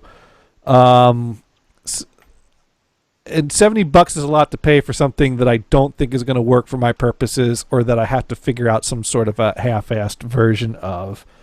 I wonder if there's a way I could add a rear line input to that, because clearly the Sony head unit has 5.1 channels built into it, because it's got speaker connections for 5.1. So there should be a way, and it's got aux input, so aux is an option I can select if I could only get the aux input to accept 4 channels in. I don't know how modifiable that is, though. That's just not. Well, again, you have to go into the documentation. Then we're getting into opening up an irreplaceable piece of equipment. Well, yeah, that I just replaced earlier in this show. I think I need to just go with my own separate amplifier. And it sounds like we. Oh, did we lose Venison or did we gain Venison? We might have Hello, Venison. No, he's gray. I think we had him, and bloop was the sound of him disappearing. So, but this thing you linked me to. Show. There you go. There he is. Hello. Well, I have to reconnect here. It sounds like we get. All right. Venison, we need you to turn down the I volume. invited him to the group call, so when I leave, he leaves No. too. I need a plug-in speaker jack. Too bad. You're so slow, Medicine. You're old. That's because I had all this stuff turned off. That's because you're too lazy. If I have to be here, you have to be around too. No. Stop being lazy, Venison. You know what? We got to There's keep. a lot of stuff to connect here. No, It doesn't matter. Just send it in the USB headset. It's fine. What? A USB headset? There's only 2 USB jacks on here, and they're both being used. No. Get a USB hub. Give me money. Anyways, Venison, did you ever have one of those portable 8-track players that was like a TNT dynamite detonator? You gotta be kidding. Would I kid? Show him. Would I have to track anything? What's You that? have an 8-track, Venison? Well, you grew up in the time of 8-tracks when they were popular. We had 8 tracks in our freaking station wagon. We had a full stereo unit at home. Come on, Venison. Yeah, I listened to them, and I didn't like any of the stereos I heard. They didn't sound as good. Because they had Fishers and what have you. Garbage. Then when and the only good ones were extremely expensive. But do you remember those portable 8-track players that came in red, yellow, and blue and were like a little dynamite detonator? Can I get orange? No. Yeah, I remember something like that. Didn't pay attention to them. Mars, if you buy a red one and you leave it out in the sun too much, it might turn orange. Wait, is the yellow the sport version? Sure, totally. Because every yellow version of the tape deck for Sony was always their sport version. Yeah, totally. That's how it works. Yes. And Sam's still gotten it. Once Sony went yellow for sport, that became retroactive. There you go. Anyways, so let's figure out what we really want to do here. Wow, this guy does not want to load right now. But I'm glad you sent me that link, Mars, because that's, I think, the best link I saw. And it explains how to basically install Kodi and install the touch screen or different commands to run. And then when you click the next step link, it takes you back to the first page. But someone... Did that come in email or... That was a website. No, but Mark sent it to you, or no, that's right. He sent it on a messenger, right? Right, and Okay. Here, tell you what, I will tweet that link. Tweet it, yeah. Yeah, so that you could see what I'm looking at. So you two following along at home can check this out. So if you click on the second read more to install the PC main system, it basically goes through installing the software on the Pi. Which is easy to do. That's the easy step. And there's a few commands to run to do some things. But then when you click on the next step, it takes you back to the menu. It's like the whole rest of the guide is missing. They didn't finish the site. But there's a comment on here that says, for people who want to continue with Navit and GPS, go to the official website of the developer. http://engineering-diy-blog ... Anyways, if I click on that link, that brings me to a French website that is in English, but it just ends with .fr. And I'm going to tweet that link as well. And this is the page I didn't get to dig too much into because I needed to get back to work at that point.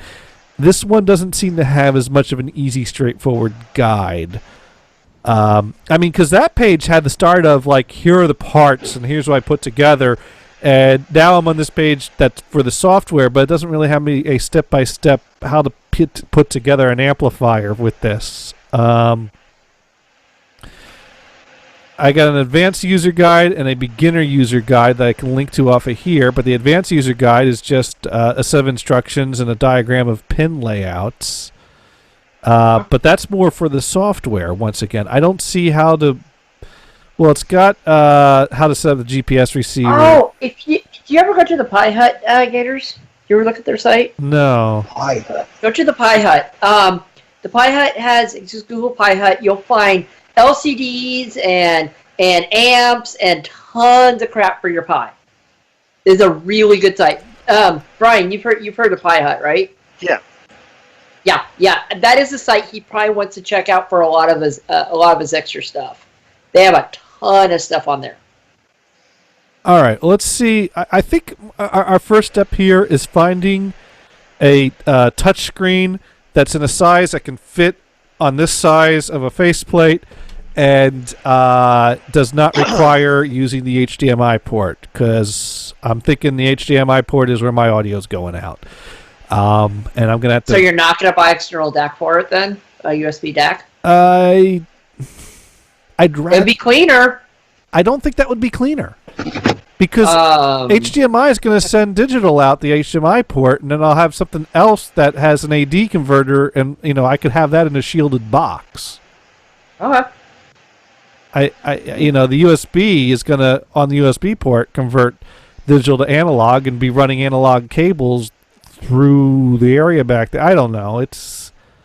I think HDMI is better than analog. Okay.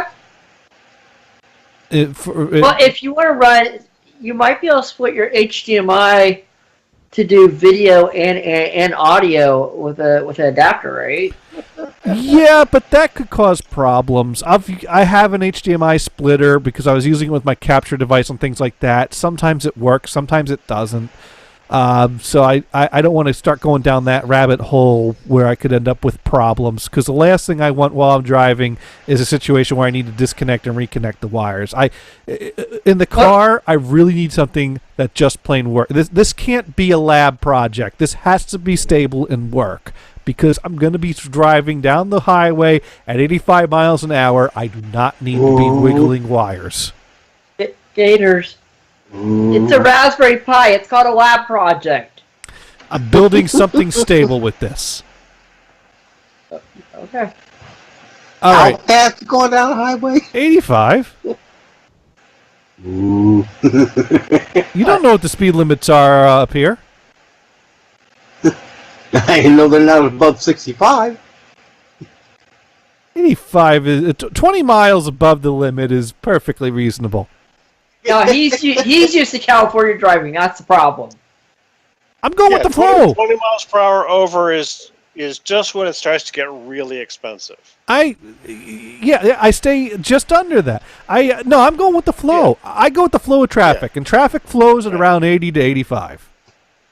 Right. Damn. That's almost like Parkway. Well, yeah, I'm driving I-95 typically when I'm doing that. All right, so Raspberry Pi kits and bundles, power supplies, cases, SD cards, adapters, go wireless, camera, hats and GPIO, screens and displays. Here we go. All right. I also look at hats and GPIO stuff as well. All right, 2.8 inch, 3.5 inch. The official 7-inch touchscreen. Although that's just the case for it. Omnivision. So yeah, we're looking at basically. It seems like the 3.5-inch Adafruit is a pretty popular one. That seems a little small though. Now 3.5-inch. I'm guessing that's. But that's about the size of the Pi, if I'm not mistaken. Yeah, it actually fits on top of the Pi. I think that's right. The case. I don't want. Yeah, that's going to be pretty small because, like, my phone right now, I use for a GPS. And so your ideal size is what? 5 inches? 5 inches. I would like to. It'd be nice if I could get a 7-inch that doesn't have the huge border around it. If you look at the 7 inches, they usually have different ones in there. I think. No, there's only the official 7-inch. The only touchscreens that are available on this site, and there's not many available that I've found, is the official 7. The Adafruit 2.8 and the Adafruit 3.5. No comment. I would go with the 3.5. That's not going to be big enough for what I'm doing, though. No. It's just not big enough. Venison. Because you're going to use the map, the GPS map. Venison, you need more. Yeah. GPS is going to be part of this. Yeah. And I mean, the menu's got like 4 different options on the left, 4 on the right. You know, it's going to get really tiny on the 3.5-inch screen. Right. Let's see. You really want to figure a way to stick that 7-inch in there, I bet.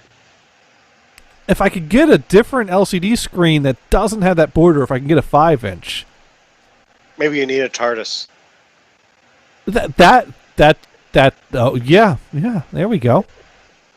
That's an idea. Of course, Brian, if he had a TARDIS, he could put like a 105-inch TV in there. See, 3.5-inch, 3.5-inch is rather popular because that's the size of the Pi. So that way, people are sticking on top of the Pi itself. Right. Yeah, I get the concept. All right. Here we go. L-Crow, HDMI 5-inch. Oh, HDMI. Now, see, the 5-inch is HDMI. Look at the hats and GPIO section. That might have something in it for you as well. Look at... Oh, wait. I'm looking at something else right now. Oh, you went to a different site? Yeah. This one takes up all the pins on the Raspberry Pi 3. It's a 3.5-inch, 5-inch. Does that mean 3.5 by 5-inch? Let's see. Kuman breadboard, jumper wires, 40-pin male-to-female ribbon, GPIO cable for connection. Oh, is it just the cable? This might just be the cable. Yeah, this is just the cable. Never mind. This isn't going to help me. Yeah, it's hard to find a decent screen for a Pi. Yeah. That's kind of reason why I don't own one yet. Why you don't own a screen, or why? Because you own Pis. I'm kind of wanting to get a screen, but I haven't found one that I like. I might just go with the 7-inch just because. The 7-inch is not a bad option if you don't need something for that your application is too big, right? Right. I mean, it's a good option in general. Yeah. It just, for my very specific, I'd have to do something different than what I've got in mind. Right. I mean, generally, you know, I mean, what would Ben Heck do right now? He would get a screen off of something else. He would buy something off of eBay that comes with a screen. He'd look up how it works and jerry rig something up that works with it. I'm just not that clever. I can't. I have to buy something that I know works with the Pi. That's what's really limiting me. And a lot of these things, like here's another one that's a 7-inch that doesn't have as wide of a border, but it's a HDMI VGA. Well, it's got HDMI and VGA input, but I don't have VGA output from the Pi, and I don't want to restrict my HDMI to that, unless I go with the USB 5.1 output, which would add more wires than I really want. I have a question. Do any of these LCDs have audio out on them at all? This one I'm just looking at right now. This one's got like an extra little panel that comes off it with a ribbon cable with some buttons on it. I almost think it's like a button controller and a remote control, but it's just a screen. So what's the remote control controlling? I don't get this one. Let's see, the Cocopar 7 inches Raspberry Pi LCD screen with HDMI VGA input. Now, if I can get a VGA output off of the Pi somehow, yeah, right. I bet you it can be done. Let's see. You get RGB off of it. And I think this one uses its own power supply, so now I've got to deal with it. It's nice. The Pi screen is really nice in that it powers off of the Pi. It's designed to work with the Pi. I really wish they made one that was just a little smaller. Ryan, doesn't the headphone jack on the Pi, doesn't that also do RGB?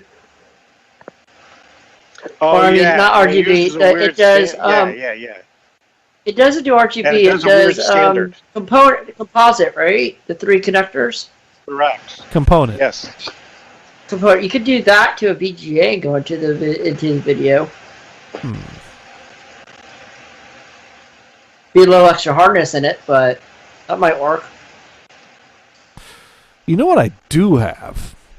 I do have this Pioneer head unit that does DVD with surround, and that has an LCD screen that slides out and flips up. Now, if I could... I don't know that that has surround input, though, so I don't know that I could use that as my amplifier. You would think if it was a DVD, it would have HDMI something into it, right? For the unit? Well, I think I bought that before HDMI was a huge thing. The thing that was really inconvenient about that is that it's got a breakout box that controls a lot of things. So you got to kind of mount the breakout box somewhere that wires into this unit, and then you had to buy a second breakout box in order for it to be able to handle the surround sound formats on DVD. And that was a separate purchase I had to make. So you had these like wires dangling in these 2 breakout boxes that you had to find a place to put. And I think you're supposed to mount them onto something, but I right, mount them in the glove compartment. Right, and even for all of that, I don't. Well, you know what? That's in New Jersey, and that's not a touch screen. It's just a display screen. Yeah, that's not going to help me anyways. Well, if you don't want to touch nothing. You know what? So this project might be dead before I even started it. Maybe it's a good thing I bought that other... That's the whole thing is to do your research, right? Right. That's why this is supposed to be episode 1 of a series where I do the research. Let's see. There's a 4-inch HDMI screen. 7-inch HDMI screen. See, I can get some decent 7-inch HDMI screens, but they're HDMI, and then I'd have to split my HDMI output. What I would recommend is if you can find an HDMI screen that has audio out on it, maybe that does surround out. That would pass through. Yeah, because the HDMI is going to pass audio to it no matter what. It just doesn't take advantage of it. But usually, when That's not... Usually it goes to audio before it goes to the video, because a receiver generally has HDMI ins and HDMI outs. Now, if I had an amplifier, a car amplifier... But let me see. This screen has HDMI interface for displaying, USB interface for touch control. And it goes out to its own board. Easy to use, driver provided, works with custom Raspbian directly. Yeah, I don't know that this is going to work all that great.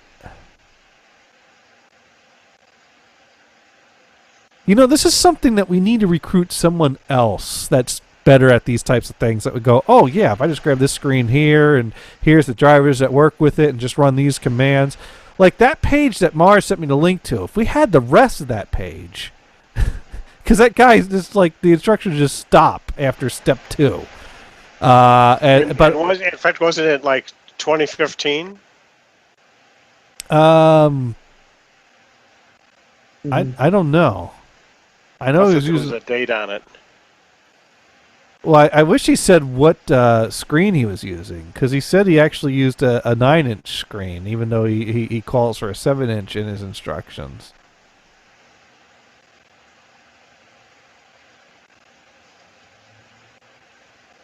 But he went all out. I mean, like, he mounted this thing into a box that fits in with his console. I mean, you see in the pictures, he's got like a box that looks like a stock car unit that is mounted in with this console that he's got out with knobs. And you know, this is the type of thing if I was going to do this, I don't want to do this half-assed. And unfortunately, I think I only had the capabilities to do something half-assed. If I want to do this, I want to do this on the level that the people that really know what they're doing are doing. And I don't think I'm at that level with this. So yeah, this guy's blog is from March of 2015. Yeah. It's 2 years old. That's why I was using a Pi 2. But it's still awesome. And it still stops before he finished all the instructions. He does invite comments. Say, hey, have you got anywhere with this? I mean, he's got all the software here, but the page where he was actually putting all the things together just kind of stops in the middle. Like, what did he use for an amplifier? What's in that box? What's in that box that's mounted in his car? That's what I want to know. I mean, because you got to rig this whole... I mean, here's the thing. I know what the wires are that are in the back of my car, and I could buy like a wire harness to clamp onto it and have the color codings, and I know, okay, here's 12 volts power, and I got to get something that'll run off of 12 volts power, or that I can adapt. But then I got to power the Pi and the amplifier. You know, this is very doable. It's just I might be a little out of my comfort zone, certainly. Yeah. Out of your league. Maybe that, $45 for that replacement Sony head unit, it was a smart investment for me. Right. So, anyways, generally it sounds like I'm giving up on this idea, but a lot of times things like this continue to kick around in my head. I think this idea needs to brew a little. I don't know, well, Brian. So there were some other links within that guy's article. So maybe you have to dig further. Drill down, baby. Well, that goes into the calibrating the screen, adding maps. Yeah, right now, I can't figure out the hardware that I need to do this. I can't even find a touch screen that works right for me. And even then, I got to come up with a way to power all this in the car. I got to get all the right parts and make it all work together. What I really need is this guy to give me all the details of how he did it. And even so, he probably only did it in stereo. So I'd have to figure out a way to further modify what he did. Well, his name is on there. Maybe that goes into an about page on him. If you go to the root address of it, in fact, even the comments below were from 2015. So you may be the last person that dug into this since then, or the only person. Yeah. Well, anyways, I think it's. I think we've reached a time of the show where we should talk about more fun that I had this past weekend. I did. Really? Yeah, I got to drink some beer this past weekend. Excellent. Yeah. Oh boy. Apparently, here's the thing. This was totally not my thing, and it was okay. But apparently, there's a really popular beer that's brewed up in northern Vermont that is so popular, and it's so limited that people drive from all over and line up in line to buy it when it gets in stock. And it's called Heady Topper. And I got to have one. And it's a bit hoppy. And I don't care for hoppy. But it was hoppy in a good way. What did you like it, though? Not my favorite. It's a bit hoppy, but as far as hoppy goes, it was a good hoppy. Yeah. But it's cool to buy something, to try something that's really popular that is hard to get. Hoppy.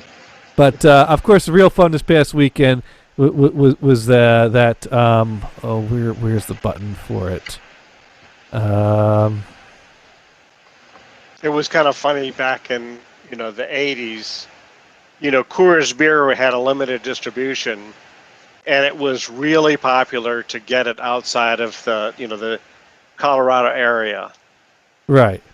This one guy I knew was in the military, and he was stationed down in the South, in the deep South.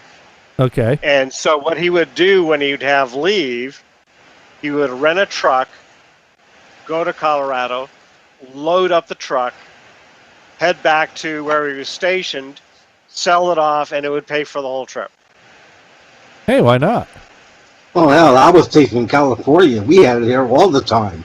Although, I didn't see the thrill of it because Hams was much better. Well, yeah. I mean, yeah.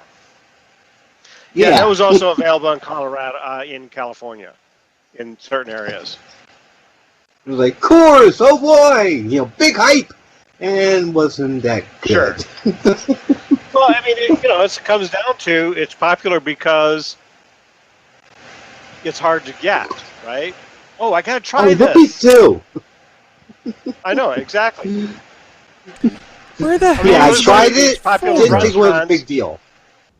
Like restaurants like Cheesecake Factory and some of these others. The lines are all over the place. It's like, hey, the food's not that good. Hey, it's factory food. Sandwich. People are into fads. Exactly. Fad boy. Yep. Well, like I said, Hams was much better, and it too was hard to find, but it didn't have as much press as Coors did. Sure. And was a better tasting beer. I was like, oh wow, this stuff was good. God damn it! Why can't I find this one fucking file? Oh, fuck you, hard drive. You never put anything where I save it. We'll just have to go to YouTube for this. Oh, exactly. I'm missing 4 songs now. 4 good ones, rare ones, because of it. I can't find them either. Yeah, but this is a file I play all the fucking time, and I should have a button on my jingle palette, but it's never where I want it to be. Anyways, it's time for Dollar Bin Specials. Dollar Bin Specials. Yay! Oh, God, this is the worst version of this I've ever heard. God, this fucking sucks. So I think the Dollar Bin Specials, you find the worst versions of everything I've ever heard. While you're looking that up, I had 2 different calls to Comcast. Yeah. One of them was for basically their service center to schedule. They want to come to see my house. They detected some problem, and it's not costing me anything. Okay. But there was no hold music. It was just you go to dead air when you're on hold. Right. Then the other one is they've been bugging me to send them back some equipment that I'm using. It's like, hey, dumb shits, someone straighten this mess out. I'm using that. Unless, of course, this is the subtle hint that you're discontinuing my service, right? Right. Because they're idiots. Anyway, they had hold music. It was just a, ding, ding, ding, ding, ding, not a big deal. But it would play for about 10 seconds, and then it would says, "Oh, please hold. Your call is important to us. We'll be with you in a moment." Well, the first time I called, I was on hold for 10 minutes. I guess their moments are long. They got some long moments in a lot of them. Yeah. So, yeah. Anyways, well, I got two to them all, and I think I straightened them out. Anyways, Gothard and I went out to a record store this past weekend and did a little browsing and shopping. And I found some good records, and actually, this one I'm going to start out with was a bit more than $1. This was more of the $8 variety. Most of the records I bought for $1 or $3, but this one I think was worth going a little more for, and I think Venison will agree. With the best. Yeah, we're going to start with the best. Rather than build up to the best. Get down. Actually, I got another one that I think is on the par, but it doesn't get much better than this. Get down, get down. If you're going to buy a Kool and the Gang album, this is the one to buy. Yeah. Get your Jungle Boogie on. Can't go wrong with it. I figure, because great song. And I figure, I got to try the rest of the album and see how the rest of the album does. But, can't go wrong with a little Jungle Boogie. What do you think, Brian? I think it's cool. Yeah. Jungle Boogie. Jungle Boogie. I knew Venison approved. So when did this come out? Jungle Boogie. That is a question. 73. Yeah, okay. Yes, 1973. What do you think, Mars? That's not bad. I like Jungle Boogie. Jungle Boogie. Not bad. And I figure, hey, what else is on here? What comes on after Jungle Boogie? And it's a little interesting. And so yeah, I was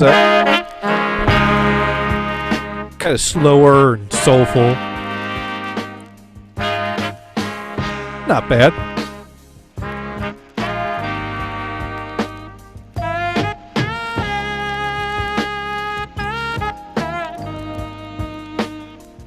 Got a nice groove going on here.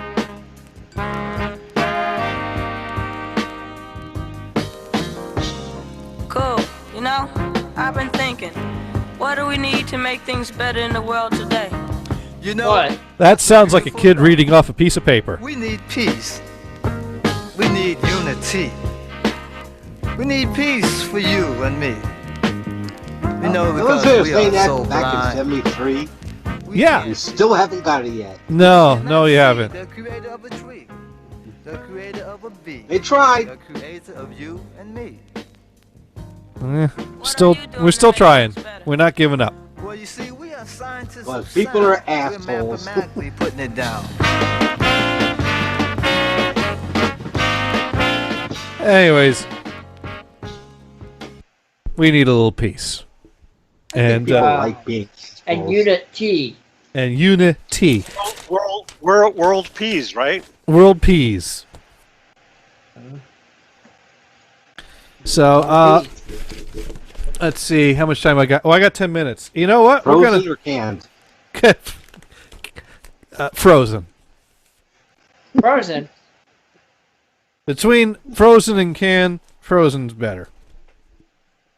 That's because when you put them in the pot of water, they float. Right? Well, I know that canned corn is disgusting, and frozen corn comes out pretty good. So I Frozen figured peas are awesome. You can shoot people with them in a straw. So I found a great 12-inch single in the dollar bin. This one literally was $1, and I was amazed that they only wanted $1 for this.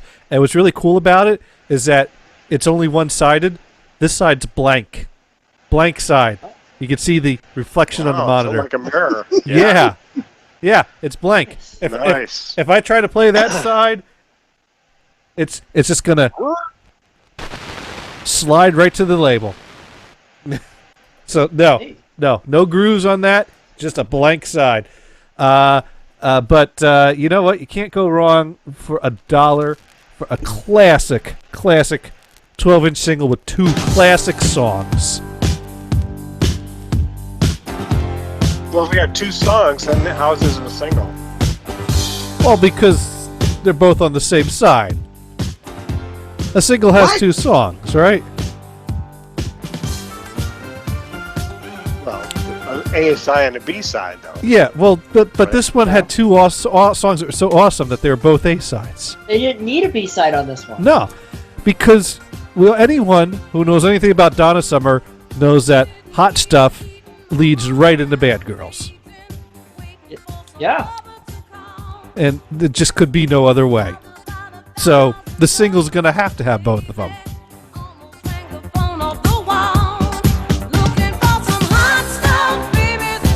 And they only wanted $1 for this. I couldn't believe it. Classic 12-inch single. Realize what they had. Yeah. That sounds like something you would buy for $1. Yeah. I don't know. What do you think, Brian? Got that Good kind stuff. of... Still got a disco beat to it. I know you love that. Yeah, right. Well, but if you're going to go with disco, you go with the best. Yeah, exactly. Donna Summer is the best, right? Oh, yeah. If you're into disco. Exactly. Huh. And he knows that I'm not. That's why he pointed that out to me. Yes. Yeah, we got to... But here we go. We'll cue up a little bit. We'll see what you mean. See, it just flows right into the next song. Oh, I like the fuzz on the bass.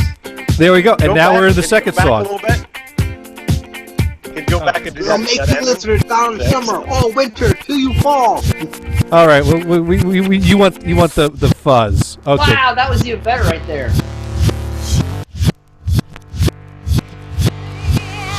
Awesome. Sounds like a new mix. Cool. See, that's why you have 2 songs on the same side, because it just goes right from one to the other with that great fuzz bass in the middle. Absolutely. It's awesome. Oh yeah, this is a classic right here.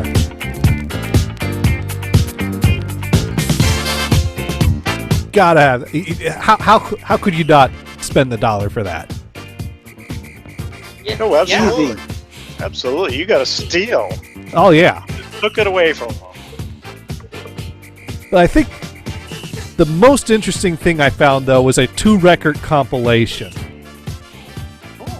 And the thing is it's this 2-record compilation, 98.7 Kiss FM master mixes. And I didn't know what to make of it, except that I knew that Kiss FM was a New York station that played kind of a, maybe a R&B rap type of... I figured it'd be good old school 80s stuff looking at it. And they're talking about mixing stuff, and you got like D-Train and things that I've kind of heard of. So I had an idea of what type of music was on here, and it was a 2-record compilation, and there was no price tag on it. And I was like, all right, you intrigued me. I want to at least know the price on this, because this looks interesting and like it could be just fun to... And then plus, it's on Prelude Records, which is a classic disco label. So I'm thinking, 80s disco-y R&B type of thing. Yeah, this is going to be a good collection. And I go up there, I ask him how much it is. He's got the prices written inside the cover, and he says, well, this one's written as $8. And I kind of just look at my face like, and he goes, how about $4? Sold! Whoa, you talked him down with the face. Yeah! Fantastic. And if it had the $8 price tag on it, wins. And if it had the $8 price tag on it, I might not have walked it up there. Yeah, absolutely. So that really worked out great. And it's... And here's the thing, I didn't even really read all that much. Apparently, Kiss FM would make their own mixes of songs and mix other things into them. And they had a lot of requests for their mixes of things. And so they put out this 2-record set of their own. So it's not just a standard compilation. It's kind of, someone did some mixing that they did on that radio station. And this is a collection of some of that stuff. And it's not material I'm all that familiar with, but it's certainly a style that works.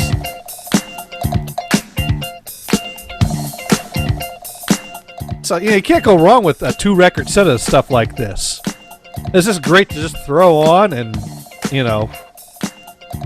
Get high. Yeah, there you go. That's not what I was going to say. What do you think, Venison? Okay, to get high for it, I would agree with. All right, I guess we can get high to this.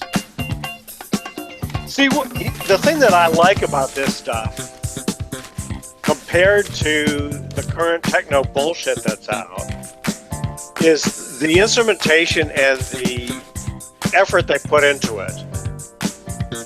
Some of this stuff nowadays is just an electronic track with a vocalist. Yeah, I mean, we got a good. This is amazing. We got a good beat. We got a good percussion, funky bass line, and we got some mixing that gets a little creative with these things. We got the hand clap. Dance, everybody, just clap your hands. I said dance, everybody, just clap. Of course, then they put in that vocal. Dance, everybody. Hey, I like it. It works. Yeah, no, it's funny actually. Everybody, just clap your hands.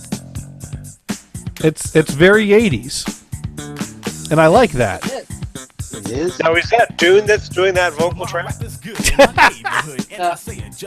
way, I say dance, everybody, just clap your hands. No, I think that's Reggie. I think Reggie's doing that. Okay, Reggie. Reggie.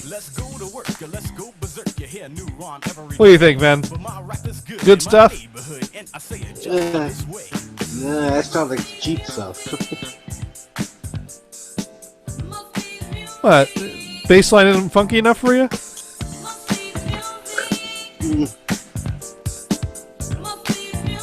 Baseline sounds average. Alright, well, maybe we'll skip ahead a little bit. See if we find something more your speed.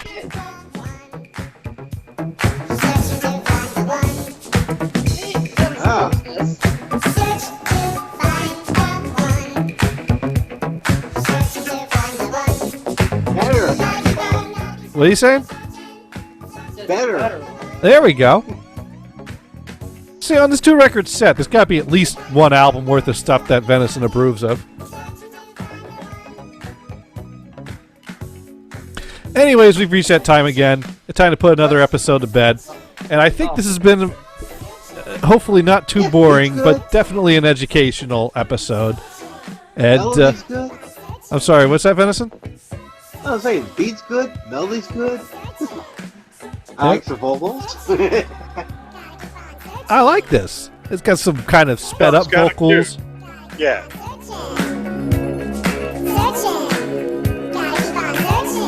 Got some stereo panning. But we got to go around the room and find out what we've learned this week. And we'll start with Mars. Mars, what have you learned this week? I've learned that you call me before I take a poop, apparently. And Venison, what have you learned this week? Well, I've learned that Mars has got some really fucked up relatives. Cruel people. And I've learned that gators will kidnap you and force you, force you to eat pie when you don't want to. Yeah. And what have you learned, Brian? Well, venison really doesn't like pie, number one. Oh. But consider that kidnapping. Oh, that's a little bit harsh, isn't it? Yeah. How do we He know? called me while I was watching something. No, I called you venison, not gators. Mars called me? kidnapped Yes, him. I invited you to the group call. Oh, you bastard! Well, that's how it is. We interrupted his poop, so we put him in the wrong mood. I've learned if you want to get when Mars... you think of poop, you think of venison, right? Well, yeah, usually I do, but... Oh, thanks a lot. I've learned if you want to get Mars to pick up the phone, you got to catch him while he's off guard, which means call him before he poops. I've learned that if you take Mars prisoner, he'll drag venison down with him.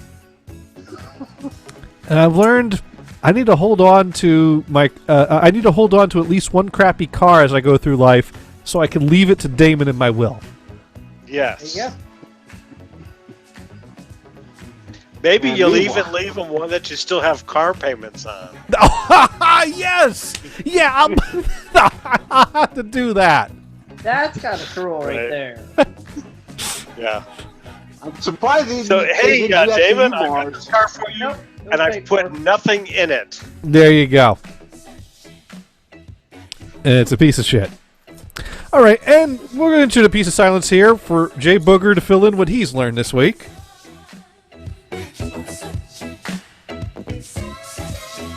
Wow, you learned that. Awesome. Yeah, that too. That's wow, you learned a lot this week. Damn, you do not like Brian, do you? Oh, man, that was just... all right, on that note, I wonder if that's going to work. We haven't gotten a review from him in a few weeks. What? Yeah, I wonder, maybe he kind of goes, well, he's done his job, and he's, turned me into a better host. And now he doesn't need to listen anymore. That's right. Maybe you need to start sucking again, so that way Jay Booger has something to yell at, and he'll just keep coming back. It's kind of like Howard Stern. Everyone loved to hate him. Right. And now he's But- just there. Howard Stern was the nice guy. His co-host, Robin, she was the one that would stick in the knife and twist it. That's what I found very funny about listening to his show. Interesting. Yes. And on that note, thank you everyone for listening. Be sure to check out nhbradio.com for all your internet radio needs. Tomorrow, I believe it's tomorrow from 6 to 8, ADHD Radio with Video Vamp. Wednesdays, Damon might be spinning something on nhbshow.com. And we still got other shows, Outlaw Radio and Warhawk Radio. Derailment Radio. And, of course, Dune and Bob Show on Sundays. Sorry we missed this past weekend show, but I was traveling. Dune was sick. I actually got home in time. I'm sorry, what were we saying, Mars? Said you wasn't feeling well. Yeah. I did And get home. Mars, What? Like I said, Max Steel 2013 is getting intense. The main villain just screwed everybody over. Brilliant piece of evil. Well, anyways, thank you everyone for listening. Good night. Good night.